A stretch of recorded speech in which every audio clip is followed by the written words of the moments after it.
সবের সামনে নাচবে। একদম ঠিক বলেছো গো মা। এই তোর জন্য কি বাড়িতে একদিন আমরা শান্তি মতো থাকতে পারবো না? হ্যাঁ, সারা কিছু না কিছু কেলেঙ্কারি করেই চলেছে। মিনু, ওমা তোর যে মাথা থেকে রক্ত পড়ছে, তুই চ ডাক্তারখানে চ। মা চ চ চ চ চ। আমার কথাটা শোনো বটে, আমার কথাটা শোনো। আমার ডাক্তারের কোনো দরকার নাই, ও এমনি ঠিক হয়ে যাবে। জানি তোমার এমনি ঠিক হয়ে যাবে। যতদিন না তুমি আমার হাড় মাছ জ্বালিয়ে খাচ্ছ ততদিন তুমি মরবেও না। মা তোমার মুখ সামলে কথা বলো। তোমার নিজের বোনের মেয়ে, তার উপর এরকম অত্যাচার করতে লজ্জা করে না? আমি জানি ও আমার নিজের বোনের মেয়ে, তা তোমার এত দরদ কিসের শুনি? আমার মাছ আমি লেজা কাটবো না মুড়ো কাটবো সেটা আমার ব্যাপার। দেখো মিঠু, মিনুকে যতটা আমি স্নেহ করি ততটাই আমি বিনুকেও স্নেহ করি, কিন্তু তুমি আজকে যা করলে তার জন্য তোমাকে শাস্তি পেতেই হবে।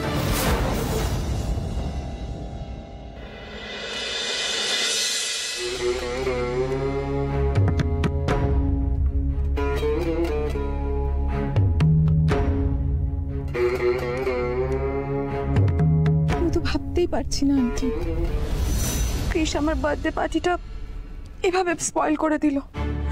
তুমি বলো, ও কি এটা ঠিক করলো?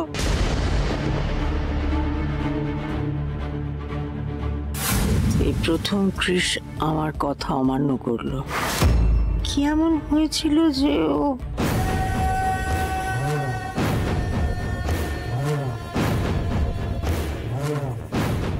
দাদা ভাই, তোর কপালে কিন্তু দুঃখ নাচ্ছে।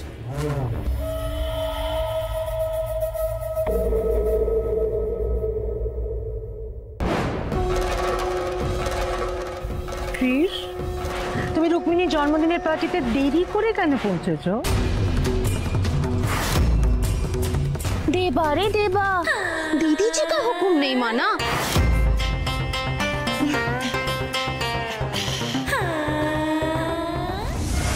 সরি মা, আসলে একটা মেয়েকে বিপদের হাত থেকে বাঁচাতে গিয়ে আমি দেরি করে ফেলেছি।